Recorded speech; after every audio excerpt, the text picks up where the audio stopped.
everybody. Welcome to another edition of Inside the Pigskin. My name is Scott Morgan, your host of Motor City Madmouth. Glad you can join us tonight. We have a really packed show. Some of the things we're going to get into real quick. We're talking about the Florida Gators, the Indiana Hoosiers, as well as a lot of pertinent NFL notes from Aaron Rodgers, Detroit Lions, to name a few other things. With that said, let me go out there and introduce the crew. City and as Bo Crouch and Travis Holmes aren't able to make it. Jeremy Ballrick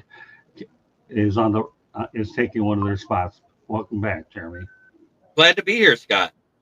Glad to have you. And of course, Steve Ballesteri. Glad to have this guy on. Anytime we bring him on, it's a gift and it's a pleasure. Thanks for being on. It's always a pleasure on my end, my friend. That's great. We enjoy it. And of course, my dynamic duo of Mel Farr and Coach Bono. What's up, gentlemen? What's up, Scott? How's everybody doing today? We got some good college football stuff to talk about today. Joshua Dorr has been chomping at the bit. He's going to definitely be talking about Xavier Restrepo, and we will get into Xavier later in the show, Joshua, because it's obviously a big moment this weekend, as this will be his last game at Hard Rock Stadium as a Miami Hurricane. So Xavier will be mentioned. Joshua and your group, just go out there and be a little bit of patient. All right, so with that said, let's lead off with Florida Gators Athletic Director Scott Strickland gave Coach Billy Napier a vote of confidence last week. The result, the Gators defeated LSU 27-16 at the Swamp. DJ Lagway, a good multi-dual threat quarterback, threw for 226 yards and a touchdown, no interception. He had a quarterback rating of 135.7. Let me remind you, folks, Urban Meyer and Steve Spurrier are not walking in that door, but you know what? Billy Napier is doing a pretty good job as his team improves to 5-5. We saw Miami, Candy and I, defeat the Gators 41-17 on August 31st. And I'm going to tell you something. Florida looked like they were going to have a long year, but they've come on much, much better for sure. So with that said, LSU now, because of this loss, has dropped out of the AP polls. They have a 6-4 record. And I'm going to tell you something. In this game, Brian Kelly yelled at one of his players and another player yelled at him. Little footnote with Brian Kelly. Okay, it's worth noting that LSU has lost 5 straight openers, 3 under Kelly. In 2024, USC beat LSU 27-20, 2023, Coach Bono's favorite team. Okay, FSU ended up winning 45-24 when they were good. Okay, FSU ended up beating them the year before, 25-23 in 2022. Oh, let's add a little bit of UCLA love to this whole thing with you, Mel, as they ended up beating LSU 38-27 in 2021, and in 2020, Mississippi State won 44-34. The Gators will host Ole Miss this weekend at the Swamp. So, Jeremy, some thoughts about the fact that Scott Strickland gave Billy Napier a vote of confidence. And I should point out, Billy Napier at his last stop was 40-12 at Louisiana. He's definitely the right hire, but I'm going to say this one more time. Urban Meyer and Steve Spurrier aren't walking in the door. We know they did pretty well, but I definitely believe in my mind the Gators are headed in the right direction. Jeremy, your thoughts? Well, he's been a decent coach, and it has a lot to do with quarterback play. And with DJ being a new quarterback to the system there with the Gators, it's getting better. So I think Billy Napier is the right guy, and hopefully they have a guy in the wings waiting that'll be better than DJ's been, because this is DJ's last year of eligibility. Okay, on to you, Steve. Yeah, I mean, look, this was a huge win for Florida because Napier, in the SEC, you take probably their top 4 rivals, right? LSU, Georgia, Florida State, Tennessee, right? They've lost 9 of 10 prior to this game, against those teams. So for them to beat LSU, I mean, yeah, we know they're sputtering right now, as you mentioned. The coach was screaming at one player, and one of the other players yelled back at him. But you can't discount that. I mean, you know, I just caught the very end of the game, um, and that, what was it, a 55-yard touchdown run? Yeah. That was like talking with Jaden Baugh, I think his name was, right? Right. He put the game away with that, and I thought that was excuse me, I thought that was awesome. And even though LSU had a tremendous time of possession advantage, the Gators, they were moving the ball when they had it, and that was the difference. It was tied after 3 quarters, and for them to pull this out, I think that was a huge win for the program. This Gators team looked like they were playing on house money, and they were loose as any team I have ever seen. They really were, and that's great, because you know what? You didn't know after how they were going to handle the Miami whooping, because the Hurricanes walked in there and they just beat the daylights out of them. But again, nobody knows, and the Florida fans have a right to have high expectations, but sometimes, but not every coach has won a national championship with them, and they've got to be patient with some of these hires. And I'm glad that the athletic director, Scott Strickland, took it upon himself to give them the vote of confidence. And Candy and I will have an opportunity to see them at Hard Rock Stadium next year when they return to South Florida. Mel, some observations about this? You kind of look at the way that, they started out a little sluggish, but I think you look at how the team is finishing and how they're playing, and obviously playing an LSU team and being able to come out of there with a victory in the way that they played against LSU, that's huge. And it takes time to build a program. I mean, not everybody is as charismatic as Deion Sanders, and they can turn things around quickly. I think we live in this microwave generation right now, where we see at some programs where they're able to turn things around real quickly, and you think that can happen at your program as well. Florida is a big brand. They have become accustomed to playing good football there and winning a lot. But they stumbled on a couple of coaches, and it's going to take a little time to build it back up. And plus, the landscape has changed now. With the NIL, everything has changed now. So if you don't have the support from your boosters, your donors, alumni, former players, it's very difficult to put a product out there. But I think that it just speaks volume as to how the team is playing right now versus to how they were playing at the beginning of the year. Coach, you have the last word on this. All right. So I'm going to start off by saying this. Like we're not far from Gainesville here, right? My family's all Gators, and the Gator faithful out there are very disappointed. And the fact that an AD has to come out and make a statement like that is an indicator to where the fans are in their heads. Now, I'm not taking anything away from Billy Napier. I do think he's a quality coach. He's won, but he hasn't won at Florida. And you're right, Scott. Not everybody that walks through is Steve Spurrier or Urban Meyer has won a national championship, but those other Gator coaches that haven't won national championships have something else in common, is that they've all been fired. So look at what Signetti's done at Indiana in 1 year, and it is a new era in college football. And you can through the portal and NIL rebuild things faster than you could in years past. So I think, this is just a breather for him. Look, let's face it, the Florida Athletic Department, that AD's got a lot on his hands right now. I mean, and this is a whole nother topic, but look what's going on with basketball. So he might not be in a position right now where he wants to, be looking for a head basketball coach and a head football coach. So, I think it's the right thing to do. I think it takes a little pressure off of everybody. And I think that's part of the juice that you saw in that LSU game. LSU is a total another story. I've watched them the last 2 weeks. They're a shell of what they were a year ago.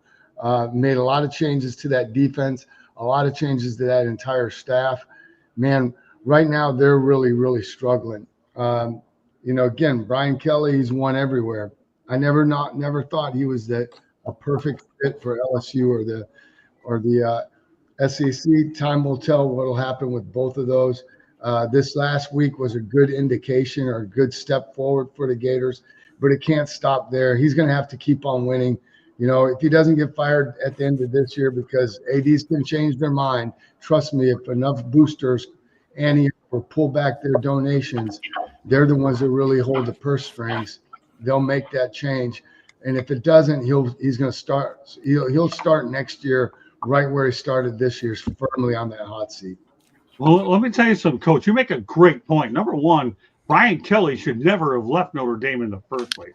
I thought he was in way over his head when he went to LSU. And then to think he was going to try that Southern twang to make it look like he was a folk hero. I mean, you put him out there.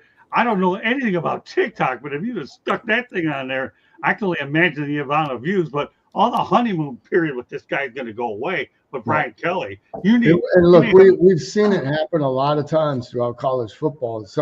A guy can be a great fit or a great coach, but just not be the right fit for that institution, for that conference, for the style of play, the recruiting areas. A lot different recruiting to Notre Dame than LSU.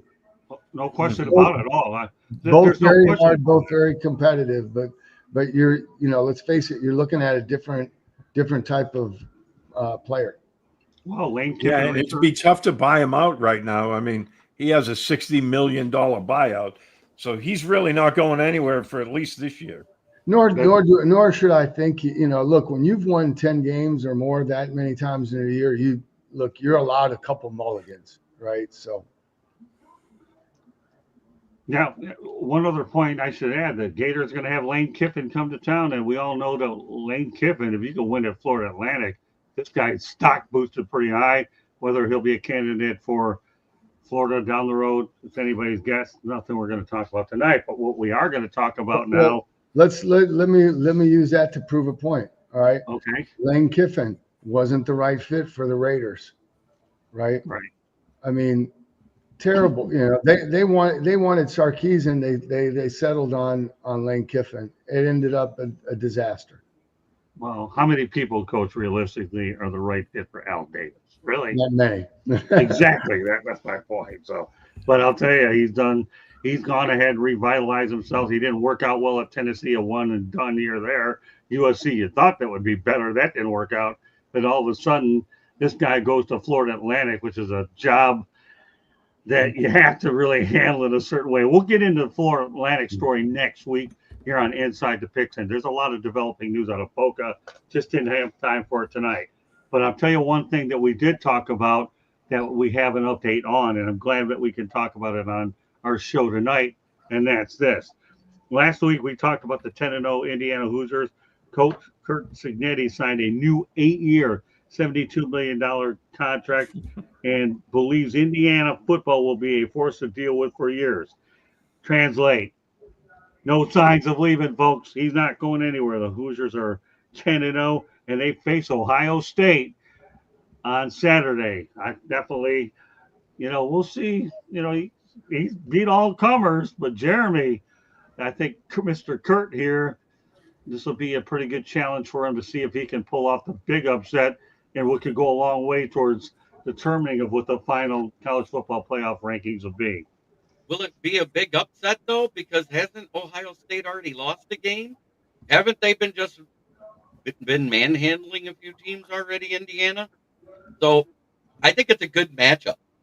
I think their secondary matches up good with the Ohio State wide receivers. And you may see an upset in the making here. And how crazy is that? Ryan Day just gets to have the chance to have a year without Jim Harbaugh, and now you got the next $9 million coach in the Big Ten up against them this week. Okay, Steve. Yeah, I mean, we were just talking about this guy last week, and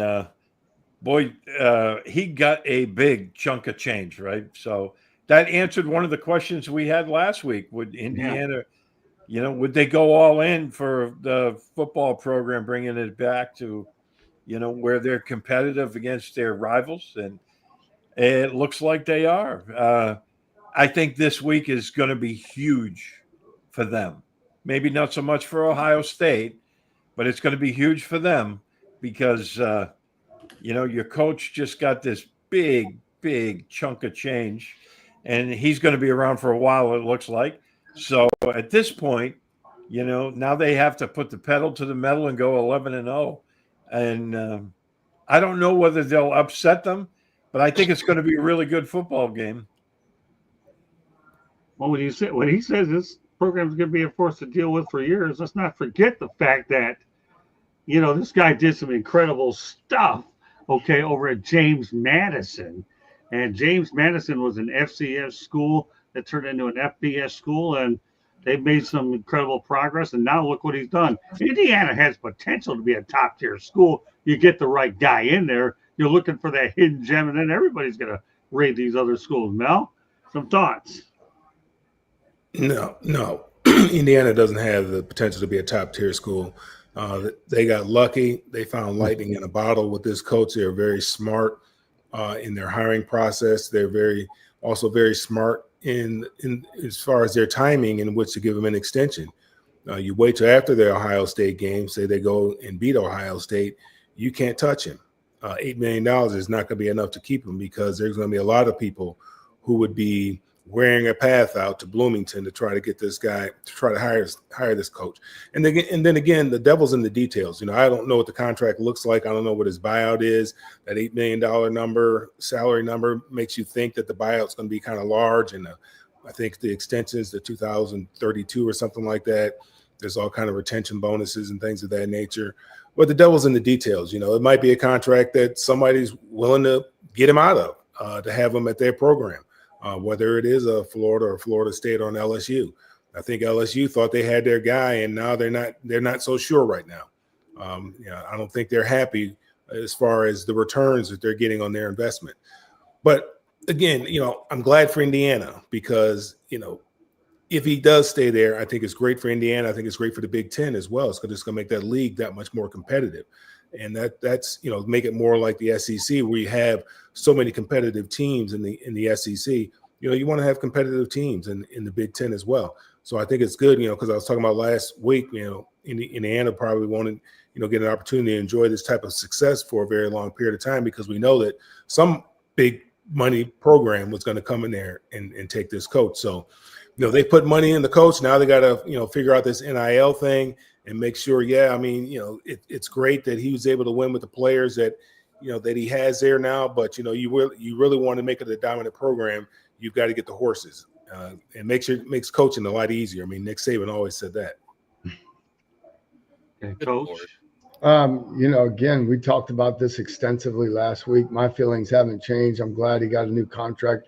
I hope, and I'm sure he has, okay, that more important than that contract for him is that he has, commitment from the athletic department, the boosters, the board of trustees, whatever, that he's going to be able to secure in a very, expeditious fashion, whatever facility and program upgrades that he deems necessary, whether that's adding, to the assistant coaches pool or positions in their scouting, whatever it is. I mean, this guy's been around a long time. He's been was at Alabama with Nick Saban. So he obviously has a crystal clear understanding of what needs to be done and what to ask for. I'd be shocked if those aren't, some of the more important things. Now, as far as them going 11-0, I think that they're facing a different animal this week.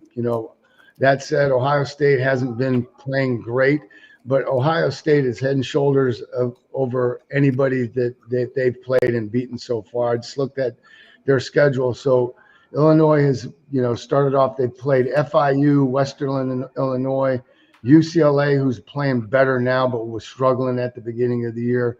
They have wins over Charlotte, Maryland, Northwestern, Nebraska, who's just fired their OC, Washington, probably maybe the most quality win they have, Michigan State and Michigan.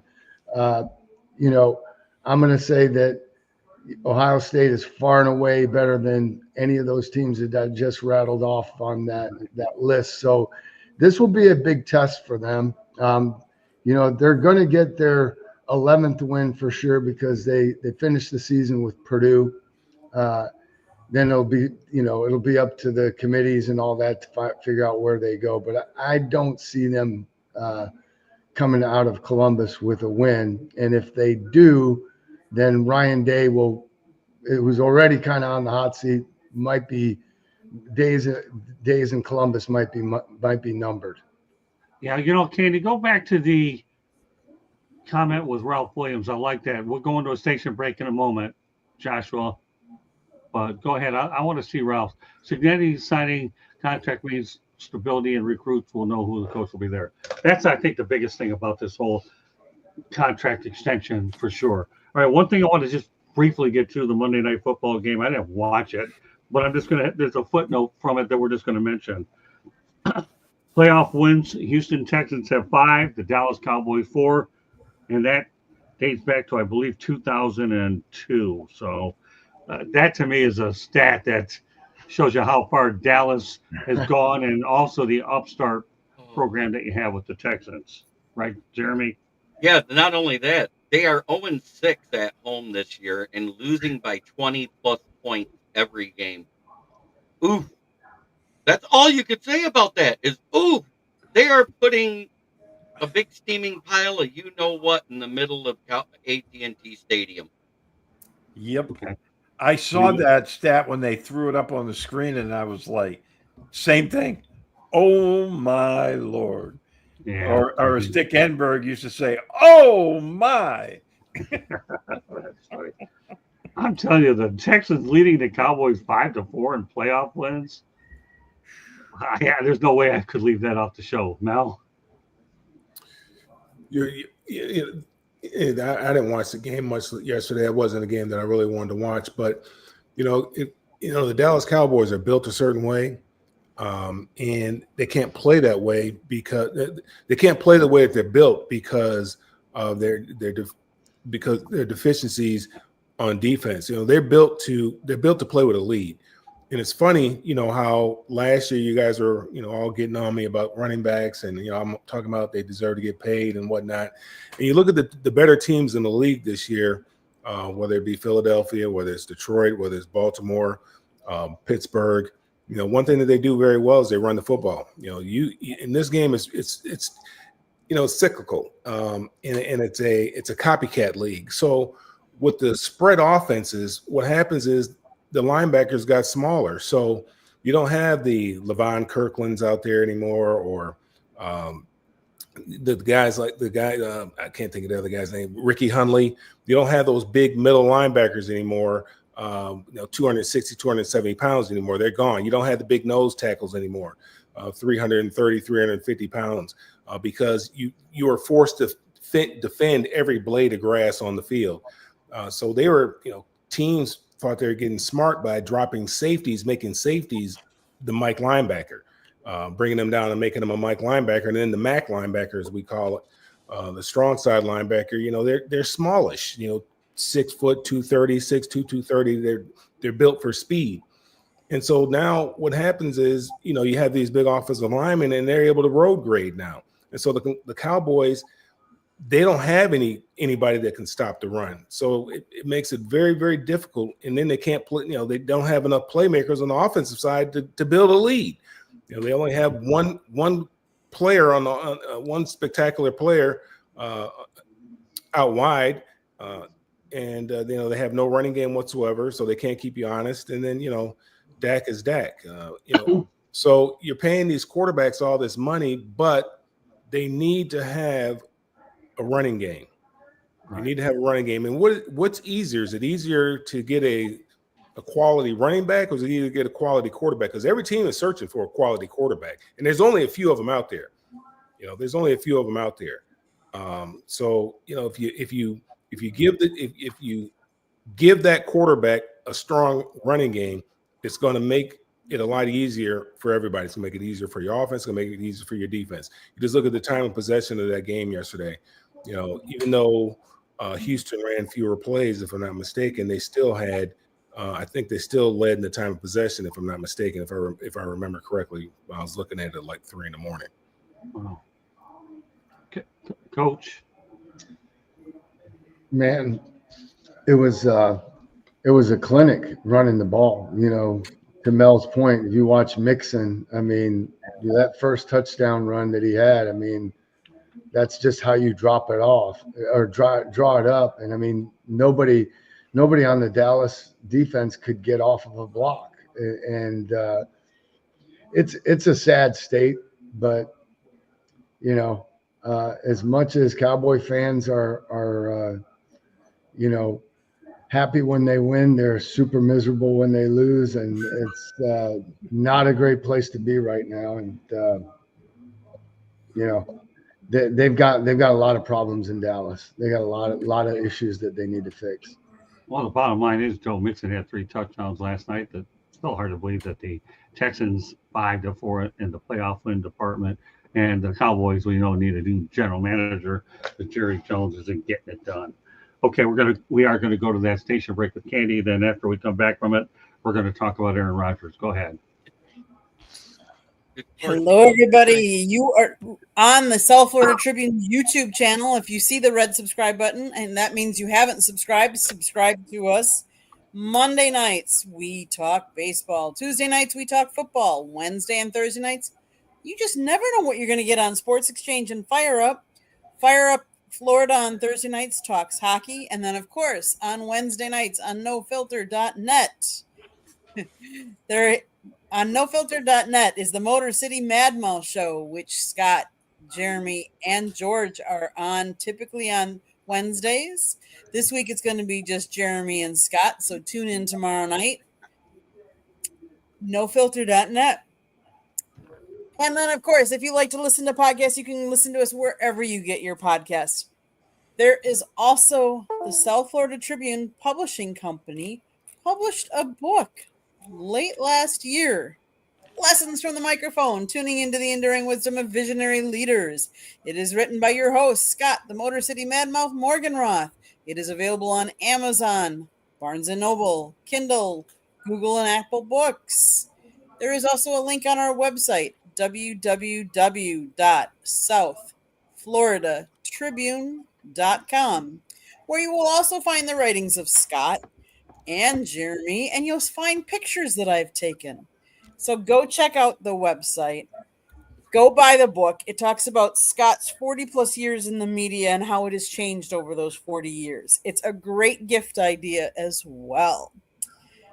If you want to advertise or sponsor a show, call Scott 954-304-4941. Back to you, Scott. Thank you, Candy. All right, this next segment, Candy, stick around because it has your name written all over it. And believe me, it definitely has your name written all over it. Okay, all right. You know what, Joshua? I'll put one of your Xavier Restrepos up there. Okay, Xavier Ballesteri. That's not bad. How do you like that? Now, if the Patriots could get Xavier Restrepo, then maybe Drake May might have a viable target to throw to. Xavier Restrepo, folks, is the real deal. So, and you know what, Joshua Dore? I'll tell you what. That's a cheers from Steve Ballesteri to you for hitting on Xavier Ballesteri. I don't know what Blazes think. Xavier, whatever. I'm still trying to figure this guy out, but I'm not that smart. And if I ever figure him out, then they could call me rocket scientist. Okay. And now they want to know what you're drinking. Oh, my goodness. Seriously? All right. No, goodness gracious. I don't know. Anyways, we're going to talk about Aaron Rodgers. Lots of stuff. Last year, the Jets signed Aaron Rodgers to a deal worth $75 million. It was guaranteed. It was a 3-year deal. The first 2 years have guaranteed money attached. Since then, he has 3 wins. Head coach Robert Saleh has been fired. Today, Joe Douglas got fired. And then he was obviously, and now he's obviously in the last year of his contract. Boomer Esiason, who I really respect in this business, was quoted on WFAN Sports Radio. Don't know how the Jets can bring him back.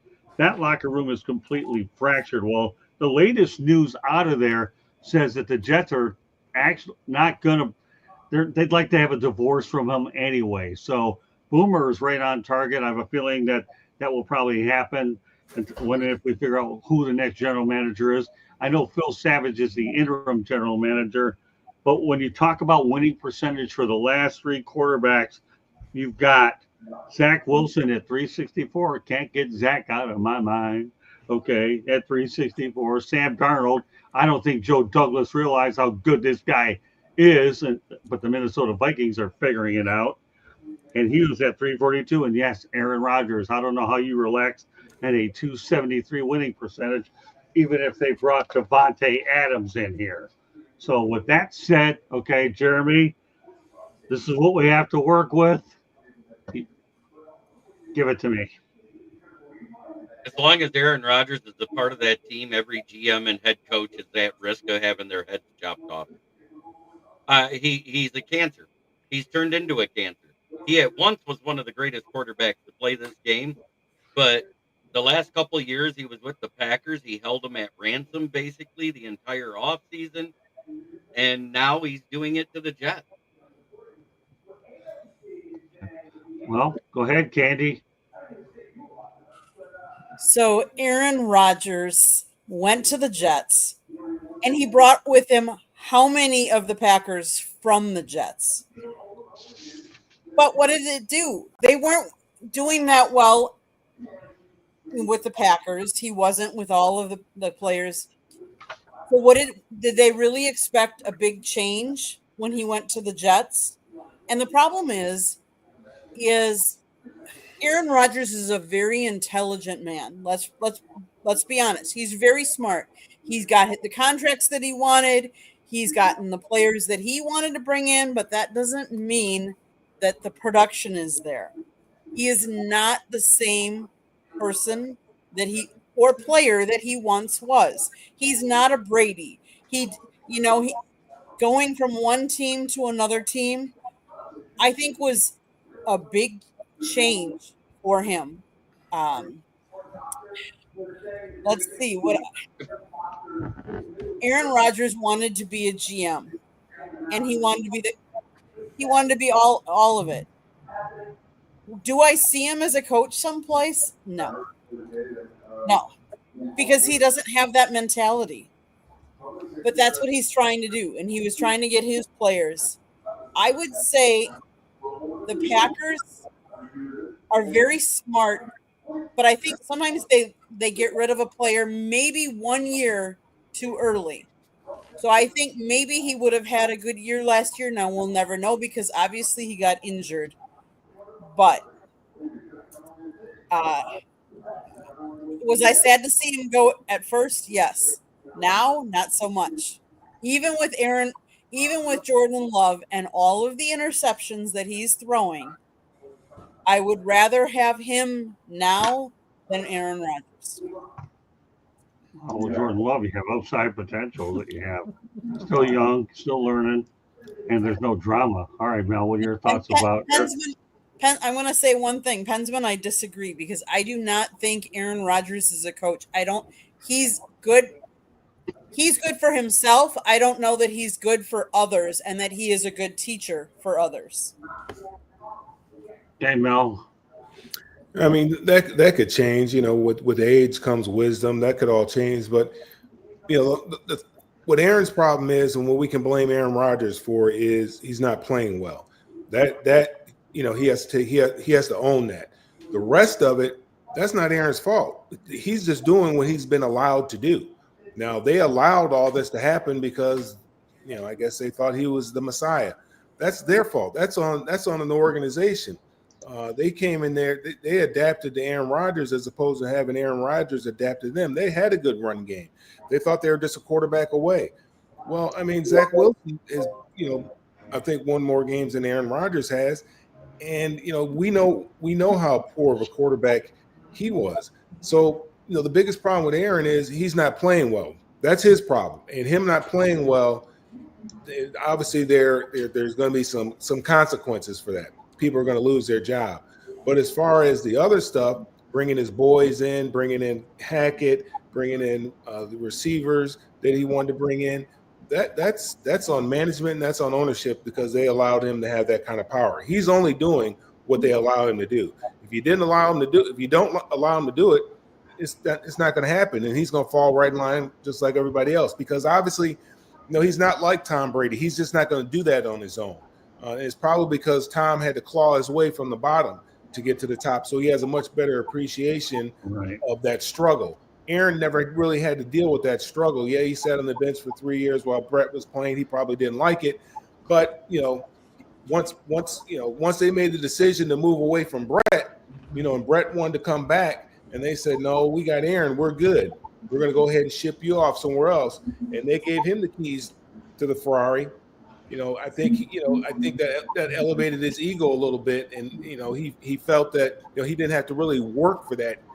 Obviously, his draft status maybe he had to work for, but he didn't have to really work for his position in the organization. I think he has a much higher opinion of himself than what is probably necessary. All right, go ahead, Coach. Man, I'm not going to say a whole lot. I think there's been some great comments made already. Jeremy caught me with,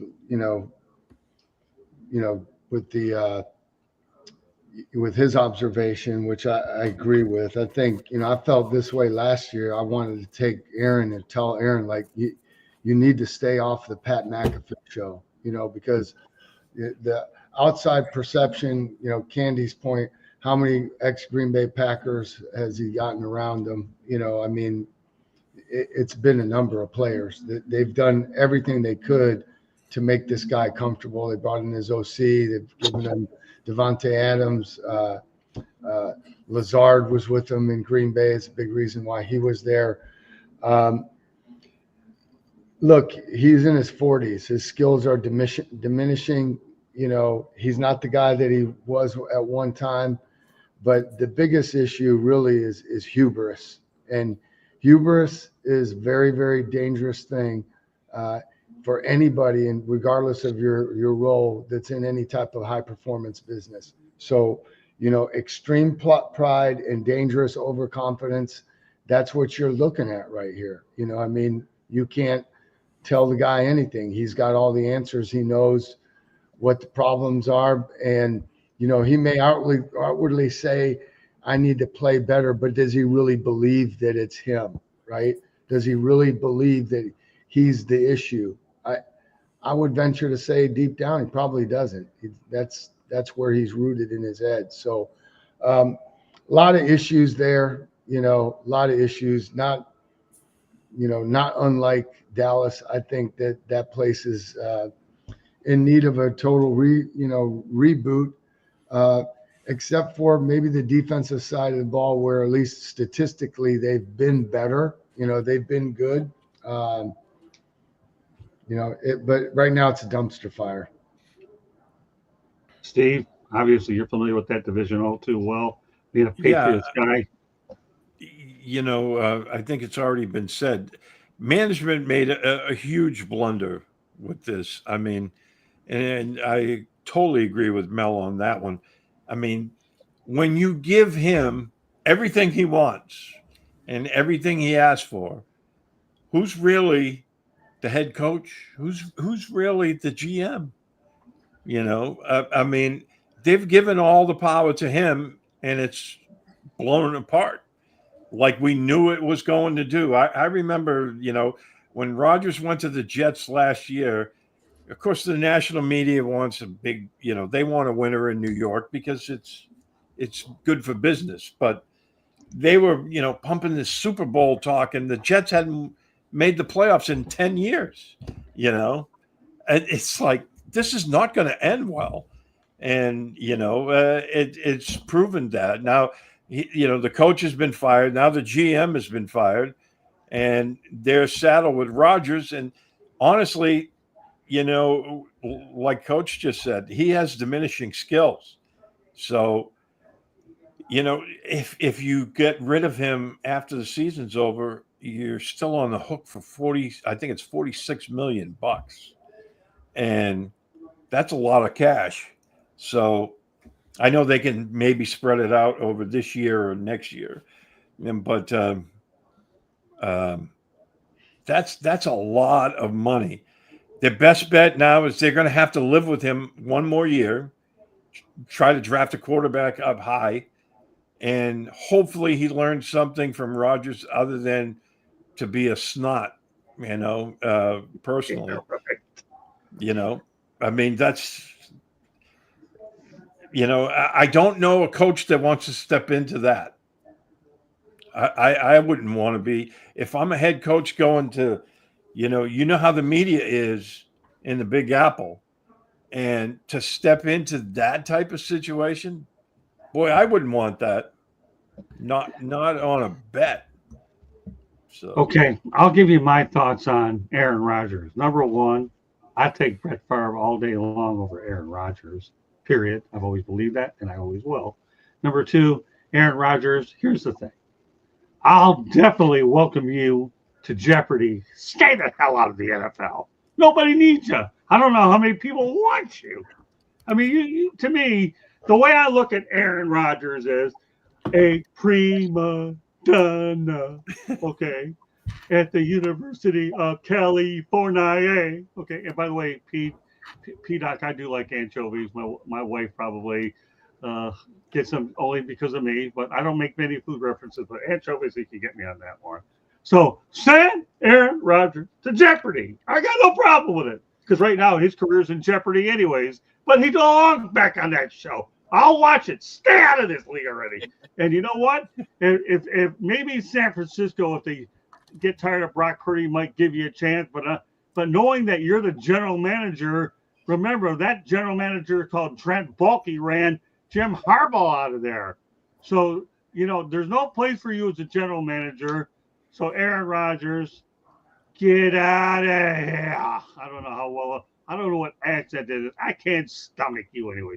If you were the miracle worker that was going to go out there and put the Jets in the playoffs, don't hold your breath. And one other thing, I don't want to go to Candy Epling because she has something to say.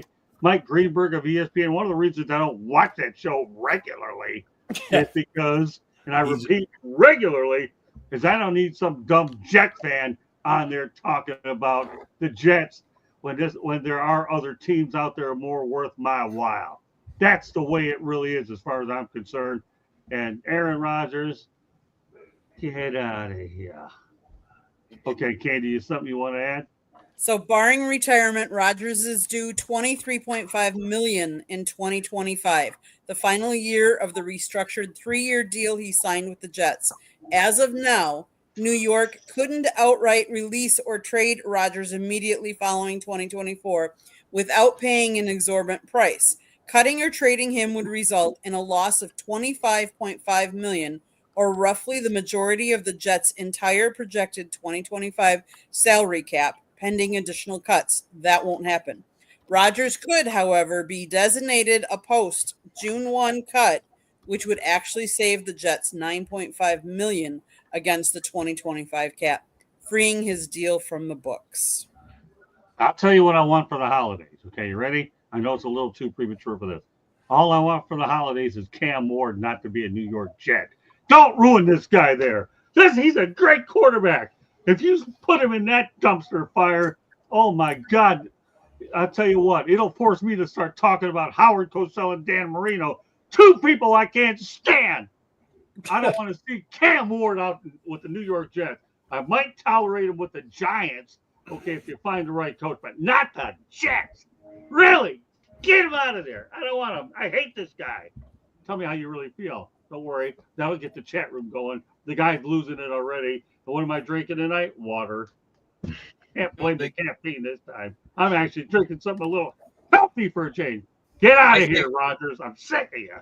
I say let him stay there so the Patriots have a chance not to ever be in the basement again. I don't know. Get me. But that was funny. Yeah, you know what? If Candy got me a Brett Favre jersey, I'll feel better about it, Patty. And Herm Edwards for the win. Oh no! Don't get me going on him. Don't get him going. That's another thing. I might have to put hashtags on all the people I hate on there. Yes, Blows, I guess you're observant that I am screaming a little bit, trying to lighten up a topic which is so overstated, and we have to talk about Joe Douglas next week. in the next edition of Who's Got the Pink Slip. Okay, onwards we go. Great job, everybody, on the topic. I knew this was going to be a firecracker for sure. So let's go out there and talk about some observations of the Bills and the Chiefs game on Sunday. Jeremy, what are your thoughts? Patrick Mahomes doesn't look like an NFL MVP right now. He's actually been struggling a bit. He's getting better as the season progresses. But if you look at his body of work overall, it's the defense that's been winning the games, and the defense could only stop Josh Allen so much. Steve?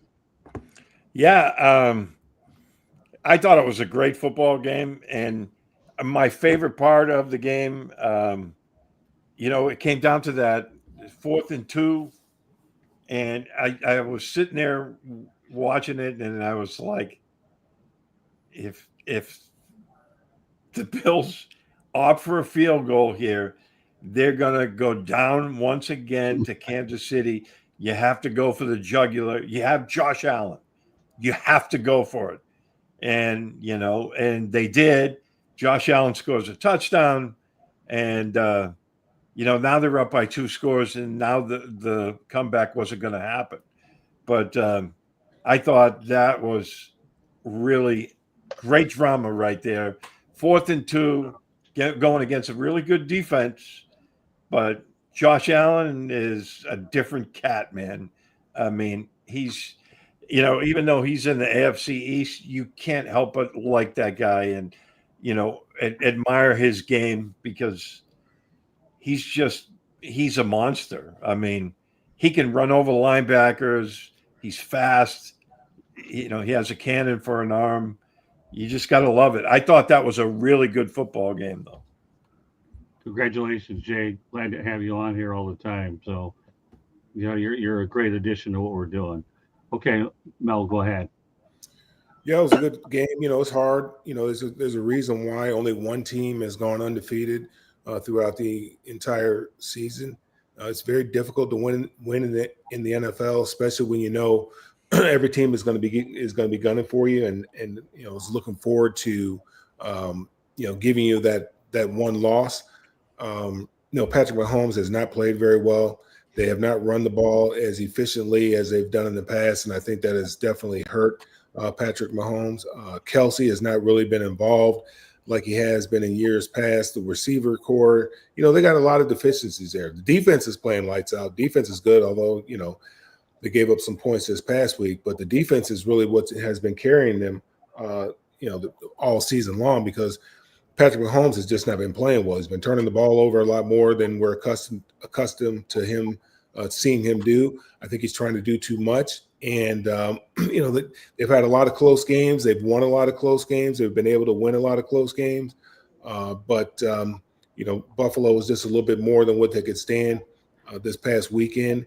And, they're going to have to figure it out. Now, I know they're getting some players back here, but offensively, they got to start looking more like the Chiefs. Now, once the playoffs come around, it's just not like you can just flip a switch and all of a sudden just turn it on. I mean, we've gotten, how many ever weeks of this now? What is it, 9 weeks of this now? It's been like this for 9 weeks. This offense has been stagnant.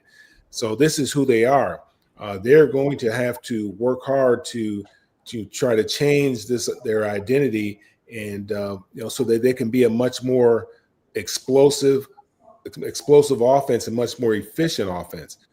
So they can help their defense out because this is probably the best defense that they've had in all their Super Bowl runs. But they've just, they've lost a lot of people, whether through free agency, trading them away, whatever the case may be, thinking that it was all Pat Mahomes. But he needs some help. It's obvious he needs some help. They need a dynamic wide receiver. They don't have one right now. The kid they drafted out of Texas is, he's got great speed, but he's been more of a gadget guy. He hasn't been a guy that's been able to stretch the field, somebody that he's able to target on a regular basis that can get open. Kelsey, obviously he's getting a little bit older. Don't know what his focus is like right now. He's got his podcast. He's got his little gal that he's chasing around the world. So, everybody's on everybody's mind is, different places. So that this window is probably closing for the Kansas City Chiefs. Okay. Coach. Yeah, I mean, I agree with a lot with what Mel just said. I mean, look, Worthy's he's a rookie, right? So, they're using him as a gadget guy, trying to get him, involved in the game plan.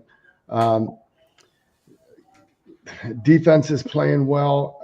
I kind of take the stance of, if I've been watching them all season, and it's like they've been eking out these wins, right? They've been, the good teams, they've been squeaking by. And I think the reason they have been is because of Mahomes. I think Mahomes is beat up. I think he's hurt. That ankle, he's not moving around. We haven't seen him the last couple of weeks really try to, he can use his legs to extend plays, but that element of him pulling it down and gaining yards as a runner, we haven't seen that as much recently. Kelsey's disappeared. I agree with everything Mel just said. I think age and jet setting starting to catch up with him a little bit, but he might as well not even been out there last night. I never, how many times did they call his name? If they had been playing in Kansas City last week, we never would have seen Taylor Swift, right? So that's how you judge whether Kelsey's having a good game or not. But I think they're going through what a lot of teams go through, and it's a reason why it's so hard to repeat twice or three-peat. You lose pieces because of free agency. It's really hard. I just think they need to get healthy. They're still right there. They're still a major contender. But Buffalo was the better team, and it showed on Monday night. Well, the only takeaway from this thing is this: Don Shula and Mercury Morris are celebrating in heaven, and Larry Zonka is on social media with a drink. And guess what?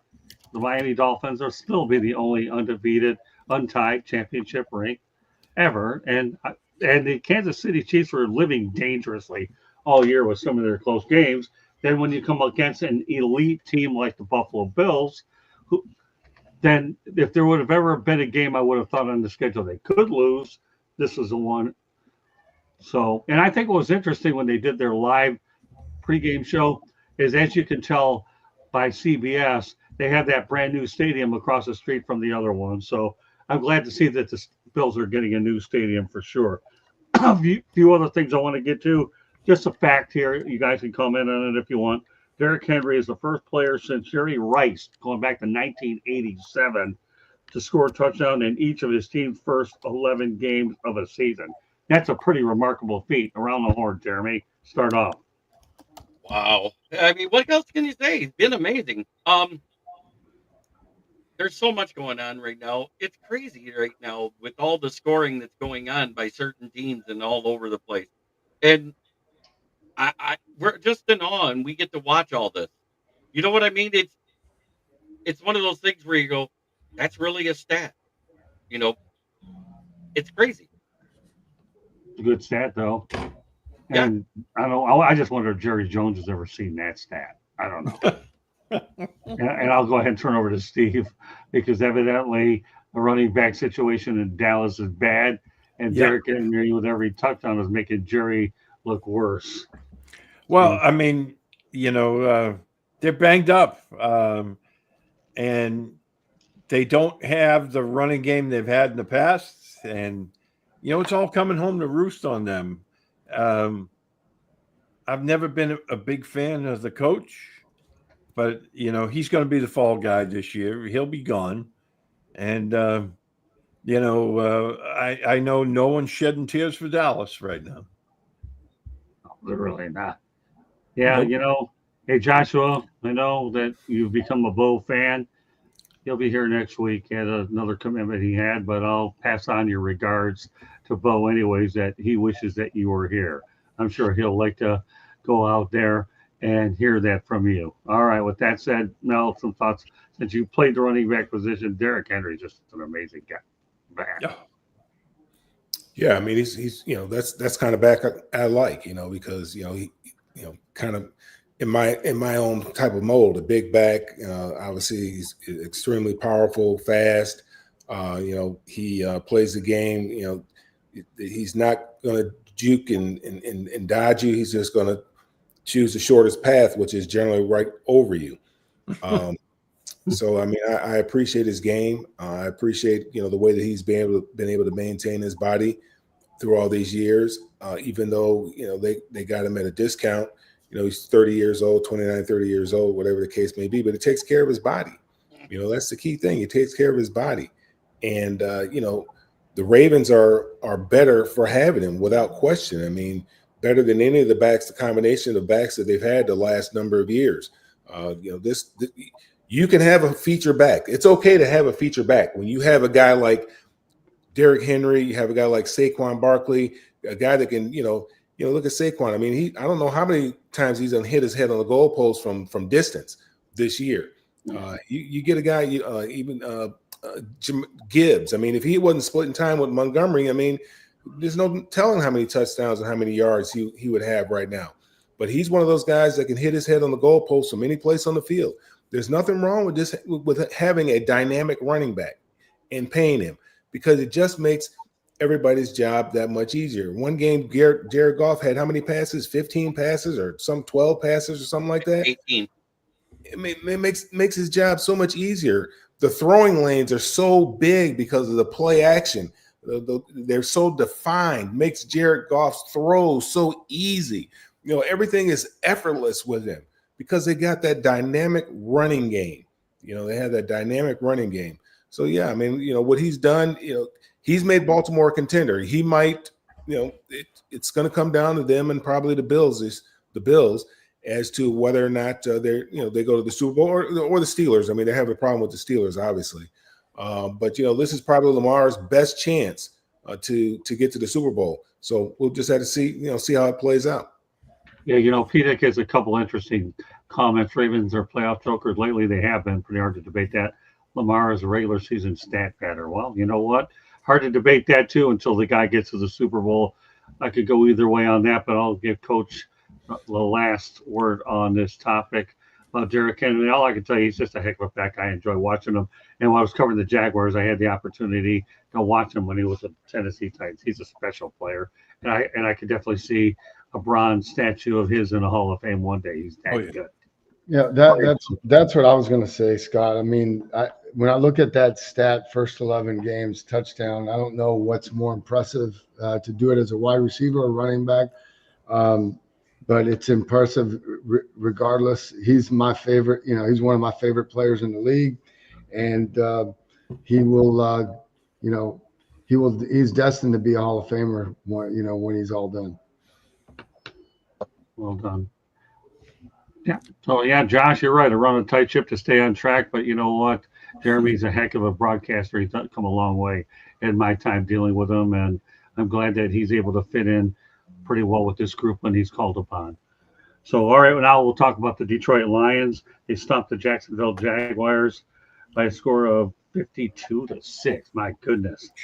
46-point beating over Jacksonville is the worst defeat in Jaguars history.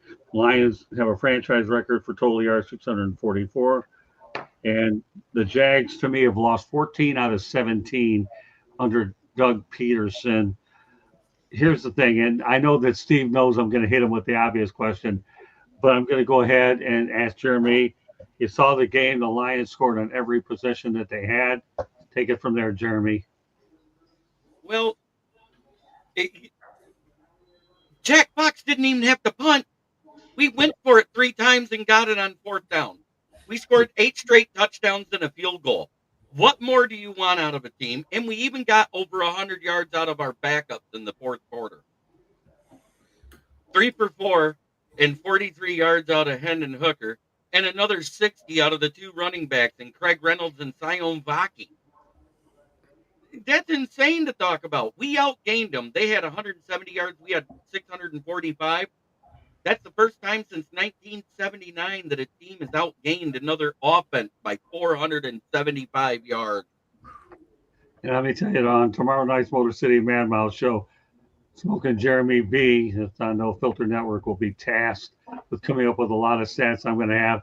And that show is going to actually be titled Lions, the Detroit Lions by the numbers. So on No Filter, we're going to have that on the Motor City Man Mouth. Jeremy and I will be doing that show. I want to say around close to 7:45 or 8 o'clock Eastern time. It'll just be us. It'll remind me a little bit of our days of doing the professor and the pupil as well. When I was a professor, Jeremy's a pupil. He's been a good pupil by the type of improvement that he's had with his writing as well. So good I stuff. feel bad because I predicted that the Jags would at least score 17 to the Lions 48. But that was before we got the announcement on the game time decision for Tank Bigsby being out. As soon as I saw that he was on the inactives just before game time, I was like, the Jags might not score a touchdown. Okay, one other question, and I'm going around the horn with it. Alex Anzalone, what's the latest on him? And also, is there a replacement for him? It's a broken forearm. It looks like 6 to 8 weeks, which means at the earliest you may see him by Christmas, but more than likely he'll be ready for the playoffs. We picked up a guy from free agency that had been let go by the Titans this offseason, and that's David Long. He's 28. He's had 4 interceptions in his career, but it's more being the right place, right time type of interceptions. He's not that great in coverage, but what he is good at is pass rushing. He's had 11 sacks in his career, so it's going to help in that department since we increased because, like I said once before, the Lions were only blitzing 14.6% of the time when Aiden Hutchinson was playing, and they've increased that now to over 40% in the last few weeks, which means we're blitzing at a 45 to 50% rate. Good stuff. All right, so Lions do their usual Tuesday shopping day. Dan Campbell's not worried about guys getting injured. He wants to play at intensity, and then all Fred Holmes has to do on Tuesday. Where am I going shopping for another player? Or where can I pluck this individual? Turn over to Steve. All right, you want to talk about the beating? Because the obvious question I'm going to ask you, should there become a vacancy at the head coaching position, do you think Bill Belichick would want to be with the Jacksonville Jaguars? That's my big question for you, Steve. Yes, and I'll tell you why. He's been close friends with the Khans since they got the franchise. When Shad Khan bought the team, Tony reached out to Bill Belichick, and they were just looking for his take on how to build up a football team, how to build up the brand. And Belichick was still in New England at the time, obviously, and he spent some time with them, and they built the team, but they haven't had any kind of long-term success with it. They've had flashes here and there, but Belichick could move his boat down to Jacksonville, live on the coast. Yeah, plus his relationship with the Khans, I think he would definitely jump on that. I know he likes Trevor Lawrence, so and I think the Khans would be the only team to give him the level of control he's looking for. I was just about to say that, but that goes into GMTA. Great minds think alike, Steve. Yeah, I knew you were gonna. I knew that question was slated for you when you went out there and came on at the last minute. I was thankful that you were, because that's the one thing I wanted to make sure that we talked about, and you nailed it. All right, Mel, some thoughts about the Lions and the Jaguars take. Great stuff, Steve. The Lions did what they were supposed to do to a team that had only won 2 ball games. I mean, you never leave any doubt. You make sure that you don't give them any. You don't make sure you don't keep the game close, because then you give the team confidence that, hey, we can win this. I mean, we're keeping up with these guys from the very first whistle. They were all gas and no break, and it was that way till the last whistle. And they did what they were supposed to do to a team that only won 2 football games. They boat raced them.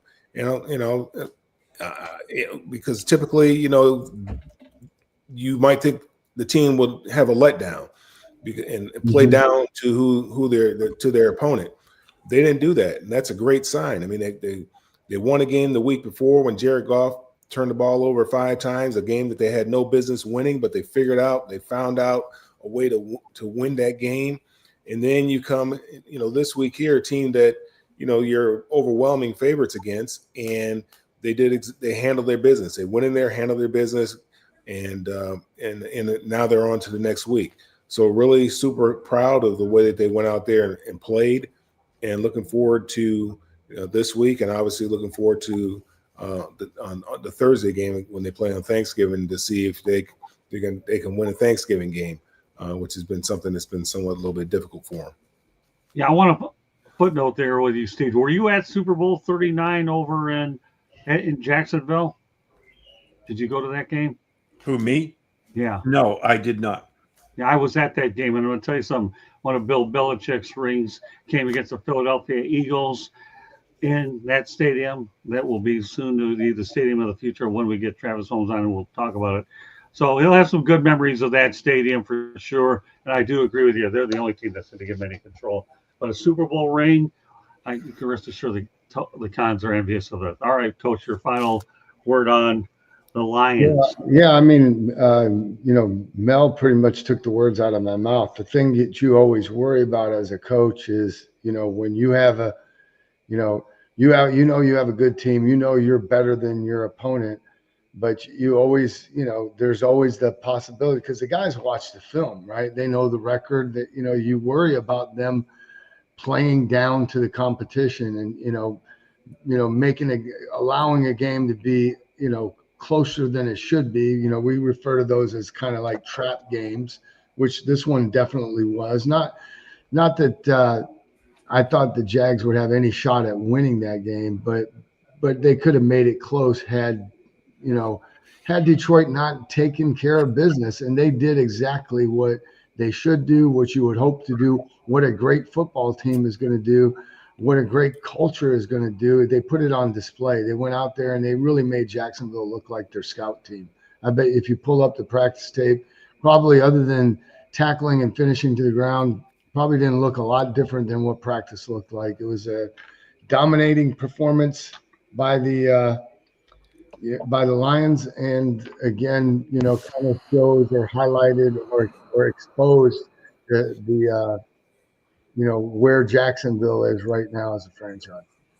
Well, the Lions will conclude their competition against that particular division. They get the Indianapolis Colts this weekend up in Indianapolis. But so far, they've beaten all three of those teams. I think they beat the Texans, right, and they've whipped the Titans and the Jaguars. So now we'll see how they fare against Anthony Richardson and the Colts. We'll talk about that next week, not now. Our final segment of the night are the games that you're looking for this weekend. All right, Jeremy, go ahead. Well, I'm looking forward to Indiana versus Ohio State. I'm looking in college. I'm also looking forward to seeing how Florida does if they can get a win streak going and win another one against another team. I'm also in the NFL. Of course, I'm interested in the Lions because, well, that's who I talk about all the time. But there's a couple other games on there. Let me look at that schedule one. Well, you don't have to look at them. I said game, okay? And all of a sudden you put the word S in it, but I'll give you a particular. Let everybody else have a turn. Yeah, there you go. No, that's okay. Yeah, coaches. I'm gonna tell you something. Coach Bono has come a long way here. Him and Mel Farr and Steve. These guys are considered co-hosts, but no, I think we'll go ahead and follow Coach. You already gave 3. You want to give a pro one, we'll do it. But I swear, if you mentioned the same one that Coach is going to be on there, you know what Coach is going to do? He's going to bench you on the next show. All right, you got a pro game, Jeremy? No, that's fine. I quit. You don't want to get benched. Nope. I had nothing to do with it. I'm kidding with you, Jeremy. You know that. All right, Steve. Let me have the game or games that you're looking forward to. Ooh, I really like the Thursday night game, and I like the Monday night game. So, I just think this past weekend there was so many great games on the schedule, and this week, I think the first and the last. So, I'll go with that. Okay. All right, Mel. Yeah, obviously, I'm looking forward to the Bruins and the Trojans this weekend. There's a lot of games I'm looking forward to in the NFL, in the later time slot, and also the Monday night game. But the big game, the only game that really matters, is that game that's going to be taking place in Southern California between UCLA and that other school. Yeah, the other school. All right, coach, go ahead. Give me Well, your my game is college game of the week is happening right now. My Chippewas at Central Michigan have a 13-0 lead over the arch rival Broncos from Kalamazoo. Uh, right now, that game's in at Kelly Short Stadium up in Mount Pleasant. So hopefully the Chips can hang on, and bring the Cannon Trophy home. And then my NFL game of the week is obvious. It's the Harbaugh Bowl on Monday night. Okay. You know what? Everybody knows that I'm definitely intrigued to watch Indiana and Ohio State. I've only been talking about the Hoosiers for a couple weeks in a row, but the other one will be Miami Wake Forest, the final game ever for Xavier Restrepo over with the Miami Hurricanes. Whoever picks him up, they're going to have themselves a great wide receiver. And another one I'm looking forward to, believe it or not, is the Dallas Cowboys at the Washington Commanders. Oh goodness, how would the Dallas Cowboys have looked if they had hired Dan Quinn way earlier this? Instead, Dan Quinn has done a really good job with the Washington Commanders for sure. And you know what? I'm happy for him. He deserved another opportunity. And you know what? The Commanders are a pretty good story this year, and I expect them to win again on Sunday. But that Yeah, said, I just wanted to say one other thing. I mean, when you're looking at teams this year, I think because the reason I mentioned Monday night is, the Ravens are 7-4, the Chargers 7-3.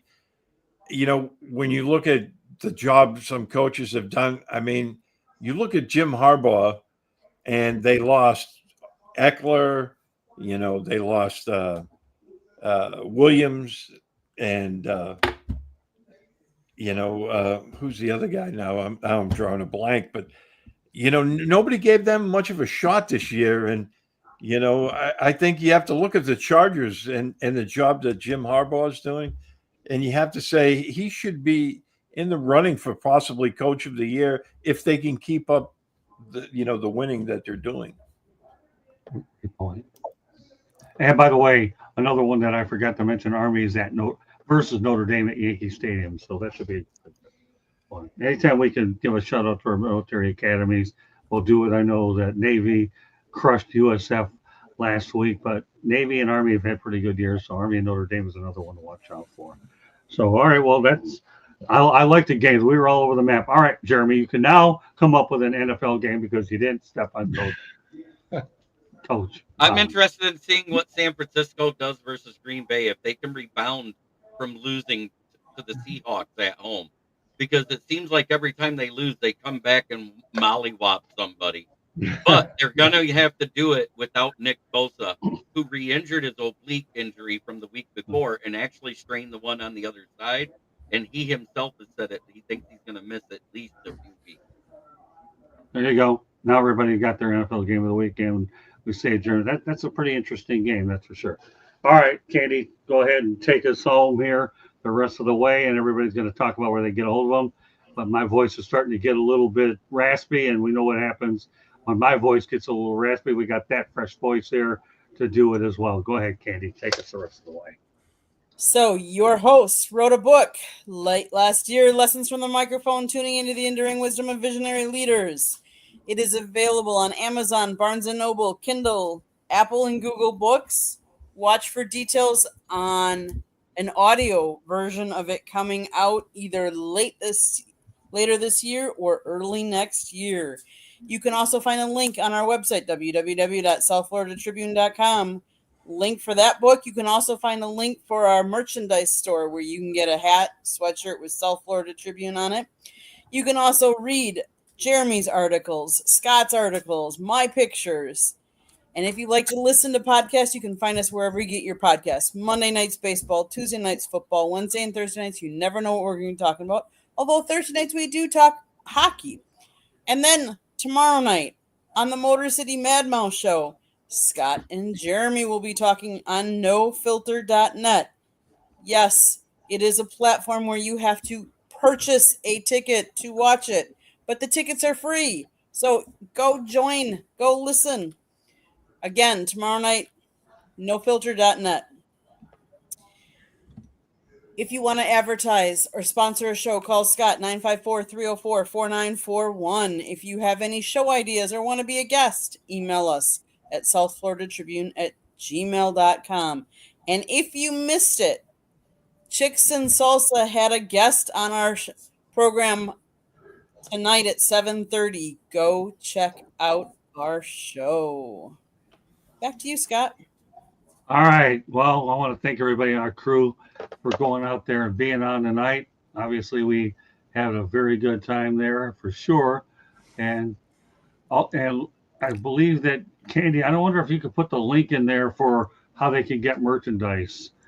So if anybody wants some merchandise, we can show Candy will take care of that. But meanwhile, Jeremy, let everybody know how they can get a hold of you. Well, you can find me right here, sometimes on Tuesdays, always on Wednesdays and Thursdays on the South Florida Tribune channel, where I go live with Scott and Candy, depending on who's hosting the show. You can also find me on my channel, which is Kneecap Fighting with the Motor City Lions, where I go live almost every single day of the week and sometimes 2 times a day. You also can find me on the South Florida Tribune website, where I put my articles underneath the Motor City Tribune heading, where I write about the Detroit Lions and the NFL. Great stuff. All right, Steve. Thanks again for inviting me. Always a pleasure. You're welcome. Love talking football with you guys. You can find me on Twitter at SteveB7SFG. I write for PatsFans.com. Been there for 13 plus seasons now. And all social media at Steve Balistreri. So, I hope everyone has a great week and a super weekend. Well, great having you on, Stephen. Thanks for coming on short notice tonight. And I'll tell you what, our viewers and listeners are going to be definitely taking your observation about Belichick and the Jaguars. And let me tell you something, that'll get people buzzing out there talking about the subject. And I'm glad we had a chance to address it today. Okay, Mel, go ahead. Yeah, you can find me on all the social media right there at Mel Farr Jr. And then follow what we have going on for the youth here in Atlanta and also in Detroit at melfarsuperstarfoundation.org. Okay. And last but not least, Coach Bono. Thanks, Scott. You guys can find me here on Tuesdays. I also do a show with Bo on Wednesdays called Coach's Corner at 4 o'clock on Roku. And as far as social media, you're just going to have to look me up on LinkedIn because it's the only platform I'm on. Yeah, but it's a darn good one. Let me tell you.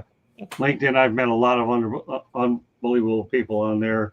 In fact, when I think of how good LinkedIn is, Steve Balistreri's on there, Mel's on there, Jeremy has an account, Coach Bono. So we all preach everything that Coach is talking about for sure. And, when you go on LinkedIn, you meet some unbelievable people, and I'm thankful that I have it.